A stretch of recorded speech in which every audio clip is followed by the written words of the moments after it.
So the advice was good in the eyes of Pharaoh and in the eyes of all his servants. And Pharaoh said to his servants, "Can we find such a one as this, a man in whom is a Spirit of God?"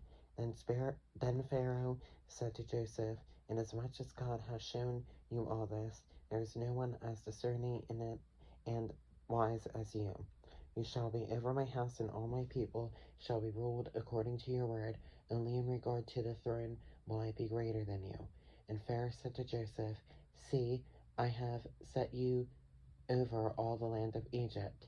Then Pharaoh took his signet ring off his hand and put it on Joseph's hand, and he clothed him in garments of fine linen and put a gold chain around his neck. And he had him ride in the second chariot which he had, and they cried out before him, "Bow the knee."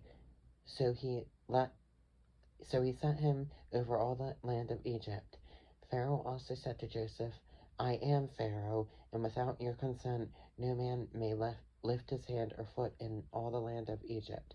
And Pharaoh called Joseph's name Zaphnath Paneah, and he gave him as a wife Asenath, the daughter of Potiphera, priest of On. So Joseph went out over all the land of Egypt.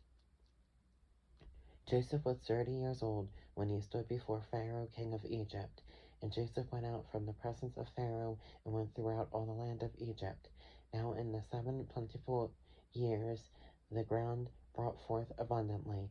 So he gathered up all the food of the 7 years which were in the land of Egypt, and laid up the food in the cities. He laid up in every city the food of the fields which surrounded them. Joseph gathered very much grain as the sand of the sea, until he stopped counting, for it was immeasurable.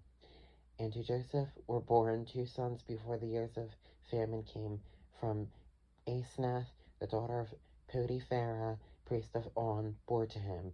Joseph called the name of the firstborn Manasseh, for God has made me forget all my toil and all my father's house. And the name of the second he called Ephraim, for God has caused me to be fruitful in the land of my affliction.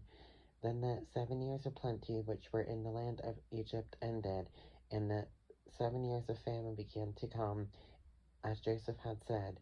The famine was in all lands, but in all the land of Egypt there was bread. So when all the land of Egypt was famished, the people cried to Pharaoh for bread. Then Pharaoh said to all the Egyptians, "Go to Joseph, whatever he says to you, do." The famine was over all the face of the earth, and Joseph opened all the storehouses and sold to the Egyptians. And the famine became severe in the land of Egypt. So all countries came to Joseph in Egypt to buy grain, because the famine was severe in all lands.